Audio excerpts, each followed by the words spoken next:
আর এখন হাওড়া স্টেশনে মোটামুটি ট্রেন ঢুকেছে, আমাদের ফুলদাদারা আসছে, দেখেছো ফুলদাদারা আসছে। এখান থেকে এই তো টাকা অনেকদিন পর একটা ঠিকঠাক ভাড়া পেলাম মোটামুটি, যে নিজের সেফটি হয়ে নিজে বসেছিল, না তাহলে কেউ পিঠে চালে মানে মধ্যখানে ব্যাগটা দেবে, দিয়ে পুরো গার উপর ঝেঁপে পড়ে বসে থাকে। হ্যাঁ উবের চালাচ্ছি না, উবের 26 টাকা কেটে নেয়, তো আমি 11টা অবধি চালাই। হ্যাঁ না না, উবের তো 26 টাকা কেটে নেয়,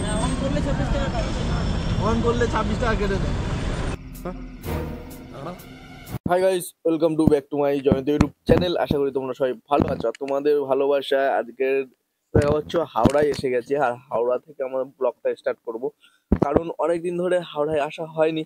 আমার এই যে প্যাসেঞ্জারটা হাওড়ায় আসে, তো ওনার সাথে আমার কদিন ধরে মিট করা হয়নি, বা উনি আসছিল না, সেই জন্য। তো আর এখন বাজে ভাই 7:52, 7:54, 55 পৌঁছায়। আজকের তো 52 চলে এসেছি। বউবাজার একটা ভাড়া ঢুকেছে, যাবো না, কারণ বউবাজারে গিয়ে তারপরে শিয়ালদার দিকে যেতে হবে, কোনো ইচ্ছাই নেই। আর এখন হাওড়া স্টেশনে মোটামুটি ট্রেন ঢুকেছে, আমাদের ফুলদাদারা আসছে, দেখেছো ফুলদাদারা আসছে। এখান থেকে উবের চালাচ্ছি না, উবের 26 টাকা কেটে নেয়, তো আমি 11টা অবধি চালাই। হ্যাঁ না না, উবের তো 26 টাকা কেটে নেয়, অন করলে 26 টাকা কেটে নেয়, ওই জন্য আমি করি না। সেই হয়তো স্পেশালি 1টা থেকে 2টো ভাড়া মানে। তো বন্ধুরা, দিনের শুরু মানে ব্লগটা স্টার্ট করেছিলাম হাওড়া থেকে, আর যেহেতু হাওড়া থেকে করেছিলাম, ওখান থেকে কাছাকাছি একটা ভাড়া পেয়েছি, যেটা কিনা ধর্মতলা মির্জা গলি স্ট্রিট, মানে ওই খাদ্য ভবনের সামনে রাস্তাটাই। তো ওখানে যেতে গেলে আমাকে এখন পার্ক স্ট্রিট রাস্তা বন্ধ আছে, সেই জন্য ঘুরে আসতে হলে 2.5 কিলোমিটার ঘুরতে হবে। তো যদি আমি আইন অমান্য করে যাই তাহলে আমার বেশিক্ষণ লাগবে না, তোর 300 থেকে 400 মিটার আমার গেলে কতটুকু মনে হয়ে যাবে, লোকেশানে আমি পৌঁছে যাবো। কিন্তু কী করা যাবে, তাই বুঝতে না পেরে ফাইনালি দেখো 1 ওয়ের মধ্যে ঢুকে যাচ্ছি। তো 400 মিটার যদি পুলিশ থাকে তাহলে কেস, কারণ আইন ভেঙে আমি অতিক্রম করে মোটামুটি 1 ওয়ে রাস্তায় ঢুকে গেছি। সব গাড়ি আমার দিকে আসছে আর আমি উল্টো দিকে যাচ্ছি। তো চলো এখান থেকে কি করা যায়, যদি পুলিশ না থাকে তাহলে কপালটা খুবই ভালো, আর যদি পুলিশ থাকে তাহলে অ্যাডভান্স চলে গেল। তো দেখি ফাইন না খেয়ে যদি দাদাকে পৌঁছে দিতে পারি, সেটাই আমার গুড লাক। তো চলো এখন দাদাকে পৌঁছে দিই, আর এখান থেকে আবার কোথায় ভাড়া পাবো সেটাই দেখার অপেক্ষা। তো চলো, আমি এসে গেছি ফাইনালি। এই মোড়টার পর পার হলেই দাদাকে নামাবো। মনে হয় রাস্তায় ঢুকে গেছি ভাই রিক্স নিয়ে, এখানে দাদাকে নামিয়ে দেব। চলো দাদাকে কত টাকা দেখাচ্ছে ওটাই আগে দেখা যাক।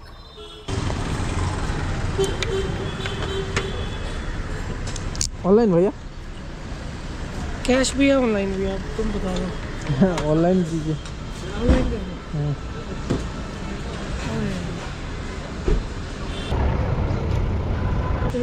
ठीक है डन, ठीक है। দাদাকে তো পৌঁছে দিলাম, এখান থেকে তো একটা ভাড়া ধরতেই হয় ভাই, আমাদের লসে রান হয়, কিন্তু ভাড়াই নেই, কী করি। তো চলো গাড়ি ধরে নিতে হবে, সামনে গেলে ভাই পুলিশ থাকলেই আজকে দিনের খরচা এখন ওঠে নে, অ্যাডভান্স নিয়ে নেবে। তো বন্ধুরা দেখো, আবার একটা ভাড়া পেয়েছি, যেটা কিনা আবার সেই 1 ওয়ের মধ্যে দিয়ে যেতে হবে। তো এটা ঘুরলে ফিরে ওরকম 1.5 কিলোমিটার উপর হবে, কিন্তু এটা ছিল প্রায় 1 থেকে 150 মিটার ডিস্টেন্স। তো দেখো একটু আগে এই রাস্তা দিয়ে চলে গেছিলাম, কিন্তু তখন ভাড়াটা মেলেনি, ফিরে যখন মিললো তখন দেখা যাচ্ছে যে এই রাস্তা দিয়েই যেতে হবে, আর উপায় নেই, মানে ফিরে না দিলে অনেকটা ঘুরে আসতে হবে। তো আমি যাওয়ার সময় দেখে গিয়েছিলাম কোনো পুলিশ নেই, তাই মনের সাহস রেখে এখন ফিরে চলে এলাম। তো যাই হোক, আমি চলে এসেছি লোকেশানে, বেশি ডিস্টেন্স ছিল না, প্রায় 200 মিটার মতন ডিস্টেন্স ছিল। তো অলরেডি চলে এসেছি, দেখি ওখানে কোথায় হবে।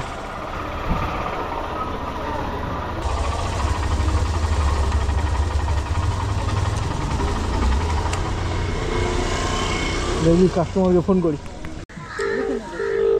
ওই ফোনই ধরছে না।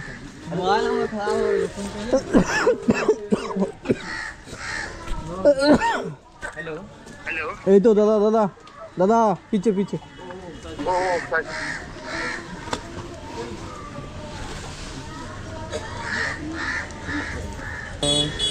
Four double 8 4 double 8 5। দেখো বন্ধুরা, যে মানে সল্টলেকের দিকে কি হারে জ্যাম হয়। এখন বাজে 9টা সামথিং। তো এই সময় দেখো রাস্তাটা কত মানে জ্যাম হয়ে গেছে। তো এই জ্যামের মধ্যে দিয়ে আসতে হয়। তো 11 কিলোমিটার রাস্তা আমার মোট দেখালো 40 মিনিট, মানে পার মিনিট এই পার কিলোমিটার 4 মিনিট। তো এই জ্যামের মধ্যে দিয়ে যেতে হবে, পুনরায় ফিরে ওদিক থেকে তো ভাড়া পাবো না যেখানে ছাড়বো, আবার পুনরায় আমার কেষ্টপুরের দিকে যেতে হবে। তো চলো, জেনে শুনে যখন ভাড়াটা ধরেছি আর এত কিছু ভেবে লাভ নেই। এই বেকার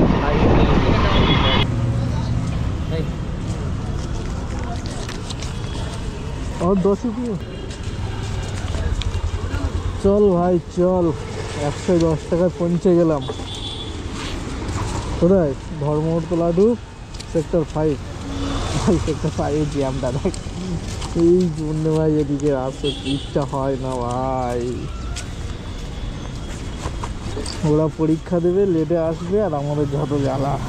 চলো ভাই, এখন এইটার পিছনে একটু গুঁজে দিই হালকা করে, না তাহলে সমস্যা। শেষ হয়ে গেলে তখন আমি মাঝে রাস্তায় ভুগতে হবে। তো চলো এখন এখান থেকে কোথাও পাওয়া যায় দেখা যাক, ব্যবসা কি হতে চলেছে। ব্যবসার বাজার খুবই দুর্বল। এখান থেকে তো নিউ টাউন 5 ফিট বাজার দেখাচ্ছে। দেখি না, ঘুরে দেখি ঘরে গিয়ে। এই ঘরে ভালো, না ধরলে আরো ভালো। ও বড় ভাই,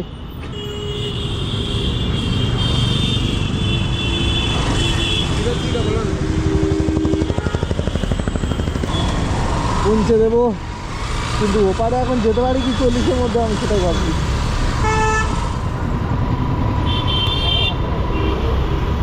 ওই তো হাতে কত দিল্লি, ওই আসতে বুঝতে পেরেছি।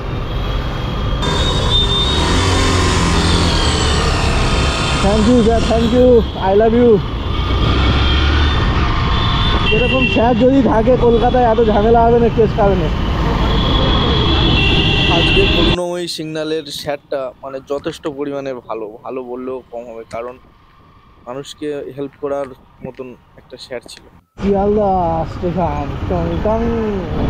কেমন ভিড় দেখি, ভালোই ভিড় আছে শিয়ালদায়। যখন আসি ভিড়, দিনে রাতে, মাঝরাতে খালি থাকে না। মাঝরাতে তো সবজি মার্কেটের জন্য ভিড় জমে যাবে। হ্যাঁ, ওটাই ভাই 14 কিলোমিটার দূরে একটা ভাড়া পেয়েছি, দেখি নিউ টাউন যাবে, নিউ টাউন। হ্যাঁ, আর বাইক বুক করেছো না?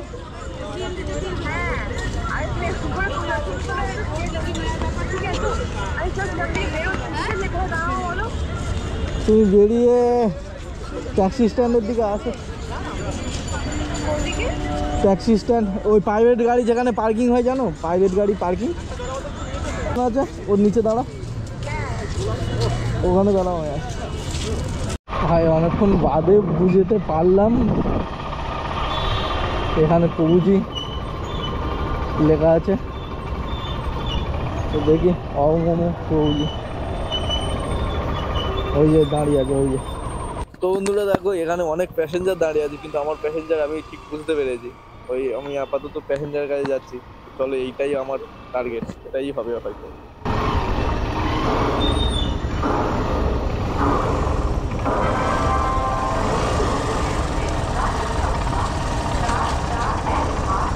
আপনি তো 4307 583 তো সেরকম মনে হয় 58। বসো, কোথায় যাবে? নিউ টাউনের দিকে যাবো, বলে দিচ্ছিলাম। করে দিচ্ছি দেখে নাও আগে তারপর যাও।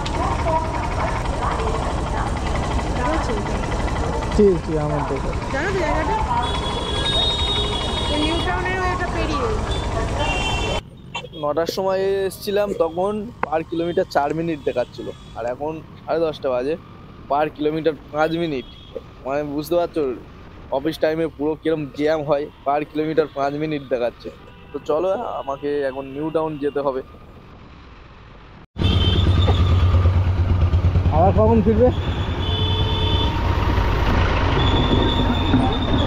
বিকালে। ভেঙে গেছে সব। অনেকদিন পর একটা ঠিকঠাক ভাড়া পেলাম, মোটামুটি যে নিজের সেফটি হয়ে নিজে বসেছিল। না তাহলে কেউ পিঠে চালে মানে মধ্যখানে ব্যাগটা দেবে, দিয়ে পুরো গাড় উপর ঝেঁপে পড়ে বসে থাকে। চাপ লাগে সামনে যদি চালায়। হ্যাঁ হ্যাঁ।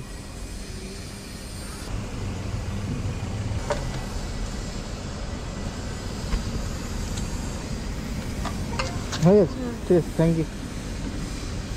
চল ভাই এখান থেকে দৌড়াতে। তো বন্ধুরা আজকে দুঃখের বিষয়, কারণ এখন আছি নিউ টাউন, আর নিউ টাউন থেকে আমার যাদবপুর এখনই চলে যেতে হবে খালি গাড়ি নিয়ে, কারণ আমার হাতে আর কোনো টাইম নেই। আমার আসার সময় অফিস থেকে কল করেছিল যে এখনই অফিসে আসতে হবে। দুঃখের বিষয়, কারণ নিউ টাউন থেকে যাওয়া যাদবপুর প্রায় 20-22 কিলোমিটার রাস্তা, আর এখন আছি নিউ টাউনে সেই ভাগাড়ে। তো এখান থেকে মোটামুটি 22 কিলোমিটার গাড়ি যদি যায়, আর শিয়ালদা থেকে আসে, পুরো তেল খরচাই চলে যাবে, আর অ্যাপ কোম্পানি নিয়ে নেবে। আজকের এই ভাড়াটা পুরো মানে লসে রান হলো আমারই ভুলে, কারণ কোম্পানি যদি আগে জানাতো তাহলে আমি বাড়ির দিকে ভাড়া ধরতাম। কোম্পানি যেহেতু জানায় না, আর একদম টাইম শর্ট টাইম, আধা ঘন্টা আমার টাইম দিয়েছে, আধা ঘন্টার মধ্যে আসা, হয়তো নিশ্চয়ই এমার্জেন্সি কিছু কারণ এরকম টাইম দেয় না। কিন্তু এদিকে একটা তেল আমার ফুলে গেছে, তো তেল নেবো, নিয়ে সোজা একদম যাদবপুর চলে যাবো। তো চলো বন্ধুরা আজকে ভিডিওটা এখানেই শেষ করলাম। তো সবাই সুস্থ থেকো, ভালো থেকো। আর অনেকে ভাবছো যে কত টাকা আর্নিং হলো বললে না। তো বন্ধুরা আজকে 620 টাকা মোট আর্নিং হয়েছে। প্রথম ভাড়া আমার হাওড়া স্টেশন, হাওড়া থেকে মির্জাগলি স্ট্রিট, মির্জাগলি স্ট্রিট থেকে সল্টলেক, সল্টলেক থেকে শিয়ালদা, শিয়ালদা থেকে নিউ টাউন। তো মোট এই ভাড়া আমার। আর নিউ টাউন থেকে সোজা এখন যাদবপুর খালি গাড়ি যেতে হবে, না তাহলে এখান থেকে যদি যেতাম তো পুরোটা মানে ভালোই মোটামুটি থাকতো। এখন আপাতত লসে রান হয়ে গেল। চলো টাটা, দেখা হচ্ছে নেক্সট ভিডিওতে।